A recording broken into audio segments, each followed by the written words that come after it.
At 3:47 local time, radar screens over the Persian Gulf lit up, and then something vanished. Not a glitch, not interference. An F-22 Raptor, built to be invisible, was suddenly gone inside Iranian airspace, and for the next 16 hours, the Pentagon said almost nothing while a single question spread through every defense network on Earth. How do you shoot down what you're not supposed to see? 3 sentences. That's all they gave. Loss confirmed. Pilot recovered. No cause. But here's where it gets strange. That kind of silence usually isn't about uncertainty. It's about containment. So what happened in those skies that forced the most advanced air force on the planet to go quiet? The F-22 isn't just a jet. It's a bet. A very expensive one. $67 billion in development. Only 187 ever built. Roughly $350 million per aircraft. On paper, it reads like physics got rewritten. Mach 2 plus speed. Sustained supersonic cruise without afterburners. A radar signature the size of a marble. And the mission was simple. Own the sky, anywhere, against anyone. For nearly 2 decades, that assumption held. No interceptions, no shoot-downs. Standard logic says stealth equals survival. But the data now suggests a paradox. What if invisibility only works until someone changes the way they look? Hold that thought, because what happened next didn't start with a dogfight. It started with a search. The mission itself was routine. Launch from Qatar, cross the Gulf, enter Iranian airspace, return. Nothing unusual, on the surface. But at 3:45, about 180 kilometers inside Iran, flying at 45,000 feet, something changed. Not in the air, on the ground. Iranian air defenses had been waiting. State media claims the engagement came from the Bavar 373, a long-range system built to counter stealth. Think of it as Iran's answer to the Russian S-300, but tuned differently. Here's the part most people miss. It doesn't rely on the same radar bands stealth was designed to defeat. Instead, it uses VHF and L-band frequencies, longer wavelengths that don't care as much about sleek angles and radar-absorbing coatings. That shouldn't have worked. It did. And then, impact. A Mach 4.5 missile, roughly $2 million, detonated close enough to tear apart a $350 million aircraft. But here's the question nobody is answering yet. If the system could track it once, can it track it consistently? The official story leans toward mechanical failure. It sounds safe, contained, familiar. But then the images started circulating. A debris field stretching over 3 kilometers. Fragments of a twin-tail structure. Damage patterns that suggest mid-air breakup, not a controlled descent. At first glance, it looks like an accident.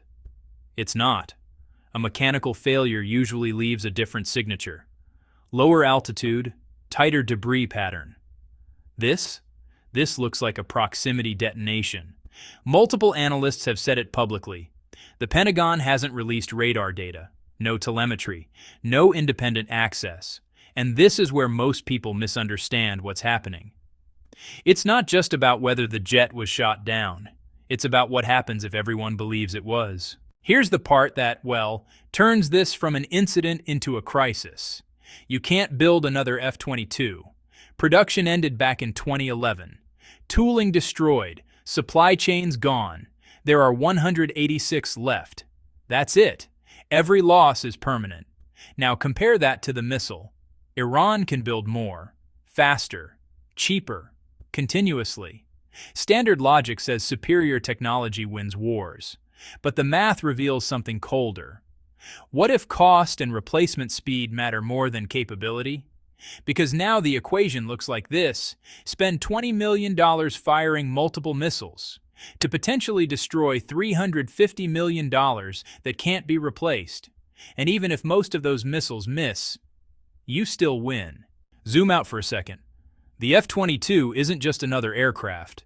It's the core assumption behind U.S. air dominance. Every war plan depends on it breaking through defenses first. If that assumption cracks, Everything built on top of it shifts.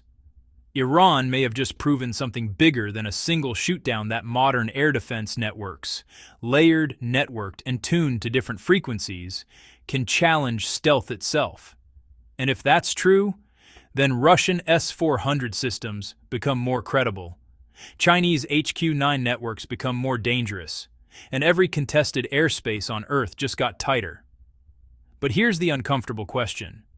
Was this a one-off success, or the first repeatable outcome?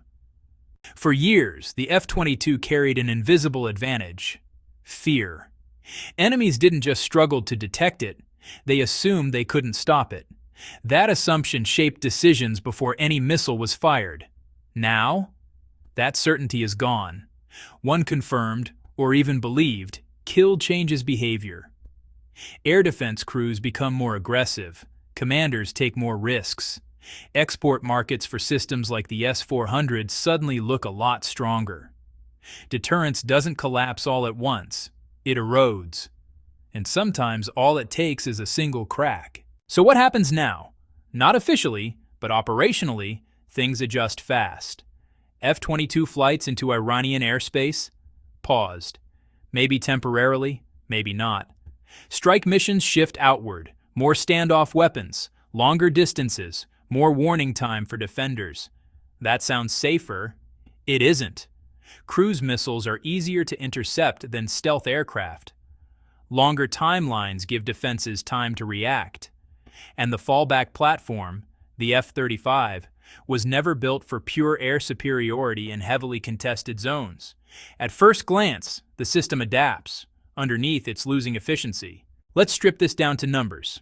F-22. About $350 million. Cannot be replaced. Missile. About $2 million. Easily replaceable. Iran produces dozens per year. The United States produces 0 F-22s per year.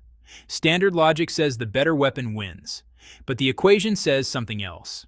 The side that can keep replacing losses stays in the fight. And if even a fraction of engagements succeed, the long-term balance tilts, slowly, then suddenly. This isn't about one aircraft. It's about a model breaking under pressure. For 30 years, stealth defined air power. Avoid detection, strike first, control the sky. But here's the open loop nobody has closed yet. What happens when detection catches up? Because if long-wavelength radar networks continue improving, if integration between systems keeps tightening, if cost asymmetry keeps widening, then the next conflict won't look like the last one. And the side that assumed it owned the sky might have to start negotiating with it instead.